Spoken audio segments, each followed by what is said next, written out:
जब भी आप रात में सोएं तो सिंक में प्याज ज़रूर डालें। और इसी के साथ ढेर सारे डेली टिप्स हैं। अगर किचन के काम सभी को आते हैं लेकिन कुछ टिप्स के साथ किया जाए तो हमारे टाइम और मेहनत की बचत होती है और साथ ही साथ पैसों की भी बचत होती है। तो चलिए वीडियो को शुरू कर लेते हैं। सबसे पहला टिप है, इस तरीके का जो प्रेस होता है, इलेक्ट्रिक सामान होता है, इनको हम पानी से तो धुल नहीं सकते। पानी से बिल्कुल भी साफ़ नहीं किया जाता है, क्योंकि अगर इनमें थोड़ा भी पानी चला जाता है तो शॉर्ट सर्किट होने का डर रहता है।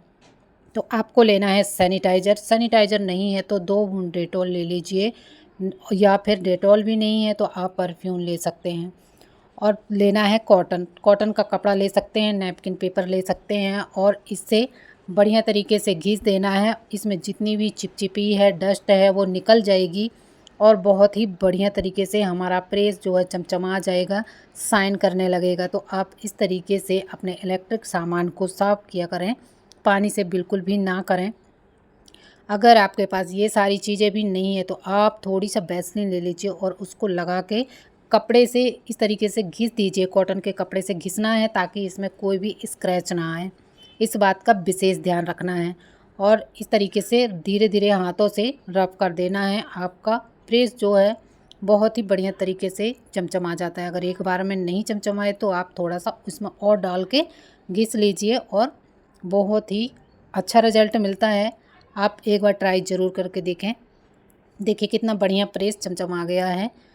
तो चलिए देख लेते हैं अगला टिप। इस तरीके से बर्तनों में जब नए रहते हैं ना तो इनमें स्टिकर लग के आता है। बर्तन हो, कपड़ा हो, कुछ भी हो, उनमें स्टिकर लगा रहता है। अगर इनको हम ऐसे ही छोड़ देते हैं तो ये स्टिकर एकदम चिपक जाता है ये ग्लू के साथ, और फिर देखने में अच्छा नहीं लगता है, जल्दी से नहीं निकलता है। तो इसको कोशिश करें कि आप बर्तन यूज करने से पहले ही इसको निकाल दें। मैंने एक बार यूज कर लिया है, फिर निकाला है, ये बहुत ही आसान तरीके से निकल गया है। ना ही इसको गर्म करना पड़ा और ना ही गर्म पानी में डालना पड़ा, फिर भी ये निकल गया है। लेकिन इस स्टिकर को ऐसे ही नहीं फेंकना है, क्योंकि ये जहाँ भी हम फेंकते हैं चिपक जाता है तो उधर ही ग्लू छोड़ देता है, जो कि देखने में बिल्कुल अच्छा नहीं लगता। फिर उसी में कपड़ा कचड़ा चिपकने लगता है। तो आप इस तरीके से मोड़िए इस स्टिकर को और फिर डस्टबिन में डाल दीजिए। ये सही तरीका है। आप ऐसे ही बिल्कुल भी ना फेंके। देख लेते हैं अगला टिप। इस तरीके के जो टूथपेस्ट के पाउच होते हैं, ये जब खाली हो जाते हैं तो हम फेंक देते हैं, लेकिन इनको बिल्कुल भी नहीं फेंकना है, क्योंकि खाली होने के बाद भी इनके अंदर काफ़ी पेस्ट भरा रहता है। एक तरीका ये है कि इससे थर्मस भी साफ़ किया जा सकता है। जब खाली हो जाए तो इसके छोटे छोटे टुकड़े करना है और थर्मस के अंदर डाल देना है, इससे भी बढ़िया तरीके से क्लीन हो जाता है। अभी ये है थर्मस, मिल्टन का है, जो कि इसमें जैसा भी आप पानी रखो, चाय रखो, दूध रखो, वैसा का वैसा ही रहता है। ठंडा रखना चाहते हैं ठंडा रख लीजिए, गर्म रखना चाहते हैं गर्म रख लीजिए। ज़्यादा महंगा नहीं आता है, ये 1250 का है। तो इसको निकाल लेते हैं, चाहे नया हो चाहे बहुत दिन का यूज किया हो। नया रहता है तब भी हम इसको धो के ही यूज करते हैं, और इसको कई दिन यूज़ कर लेते हैं तब भी इसको धोते हैं। तो इसको धोने का सही तरीका देख लीजिए। अगर आप इसको किसी निरमा से, सर्फ से या फिर साबुन से, हैंड वॉश से धोते हैं तो ये है ना जो बिल्कुल उसमें उसी की स्मेल आने लगती है, और फिर इस बॉटल में पानी पीने का मन नहीं करता है। तो आप इन चीज़ों को इग्नोर करें, इनसे बिल्कुल ना धोएं। थर्मस या कोई भी बॉटल हो, सर्फ से नहीं धोना चाहिए, और ना ही कोई भी हैंड वॉश से, ना ही शैम्पू से। तो आपको लेना है नॉर्मली चावल, जो चावल आप खाते हैं वही चावल ले लीजिए, और इतना सारा नहीं लेना है। आपको आधी चम्मच के करीब चावल लेना है और इस थर्मस में डाल देना है। किसी भी तरीके की बॉटल हो जो जिसमें हाथ नहीं जाता है, और ये सिर्फ ब्रश से ही साफ़ हो सकती हैं, लेकिन हम आसान तरीके से, देसी तरीके से साफ़ करेंगे थोड़े से चावल से। तो चावल इसके अंदर डाल देना है और थोड़ा सा टीथ पेस्ट लेना है और इसके अंदर डाल देना है।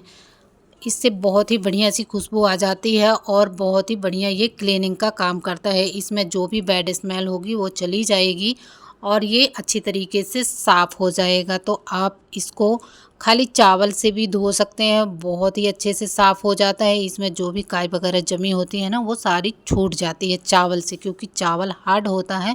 और जैसे ही हम सेक करते हैं, घुमाते हैं, तो वो एक एक करके धीरे धीरे छूटना शुरू हो जाता है और एक ही बार में निकल जाता है। सिर्फ 2 मिनट लगते हैं और हमारा थर्मस साफ़ हो जाता है। तो आप जो भी कोलगेट लें उसको थोड़ी मिक्स करके लेना है, नहीं तो वो एक ही जगह रखा रहेगा, क्योंकि इसको मिक्स होने में थोड़ा सा टाइम लगता है।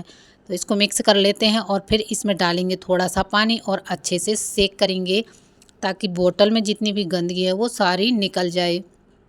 इस तरीके से आप सेक करते हुए इसको साफ़ कर लीजिए। बहुत ही बढ़िया तरीके से साफ़ हो जाती है और बहुत ही बढ़िया सी खुशबू आने लगती है। बहुत महंगा वाला ब्रश लाने की ज़रूरत नहीं है। महंगे महंगे हम ब्रश ला के रख लेते हैं और इन बॉटलों को कभी कभी साफ़ करना होता है, ब्रश भी पड़े पड़े गुम जाते हैं। तो आप इस तरीके से, देसी तरीका है बिल्कुल, थोड़ा सा चावल लीजिए, डालिए, पानी डालिए उसके साथ और सेक कर लीजिए। आपका बॉटल एकदम चमचमा जाएगा, एकदम नए के जैसे हो जाता है। और फिर बाहर आप इसको साबुन वगैरह से साफ़ कर सकते हैं। सिर्फ अंदर साबुन या निरमा से साफ़ नहीं करना है, क्योंकि उसकी स्मेल उसी में रह जाती है और फिर इसमें पानी पीने का मन नहीं करता है। बोतल साफ़ करने के बाद जो ये चावल निकलेगा, इन चावलों को आप चिड़ियों को डाल सकते हैं। इसको बिल्कुल भी नहीं फेंकना है कि आप सोचे गंदा हो गया कचड़ा में फेंक दे, तो कचड़ा में नहीं फेंकना है। इसको धो के आप पक्षियों को डाल सकते हैं, या फिर आपके घर में गाय है तो उनको भी आप दे सकते हैं। और फिर और अच्छे 2-3 पानी से बोतल को धो लेना है और थोड़ा धूप दिखा देना है, फिर बाद में यूज करना है। तो एक बार और नॉर्मल पानी डाल के अच्छे से सेक करके इसको धो लेंगे और फिर कपड़े से पोंछ के और इसको धूप दिखा देंगे, ताकि इसमें किसी भी तरीके की कोई भी बैड स्मेल ना रहे। और बॉटल एकदम साफ़ सुथरा होना चाहिए, क्योंकि हम इसमें पानी पीते हैं ना, बच्चों का हो या बड़ों का, सभी का बॉटल साफ़ होना चाहिए। तो देखिए बॉटल एकदम साफ़ हो गया है, क्लीन हो गया है। चलिए देख लेते हैं अगला टिप। जब भी आप शीशा साफ़ करें, कोई सा भी शीशा हो, खिड़की का हो या फिर शक्ल देखने वाला शीशा हो, आपको लेना है 2 बूंद।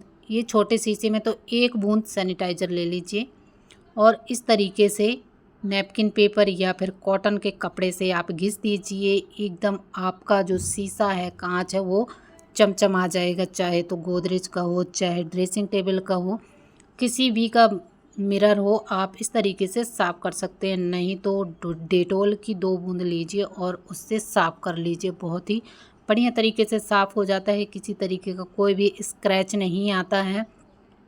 शीशे को पानी से बिल्कुल भी नहीं धोना चाहिए। इस तरीके से आप इस सैनिटाइज़र से या फिर डेटॉल से आप इनको अच्छे तरीके से साफ़ कर सकते हैं। ये आसानी से, हमारे घर पे डेटॉल तो सभी के घर में होता है, आप उसी से साफ़ कर लीजिए।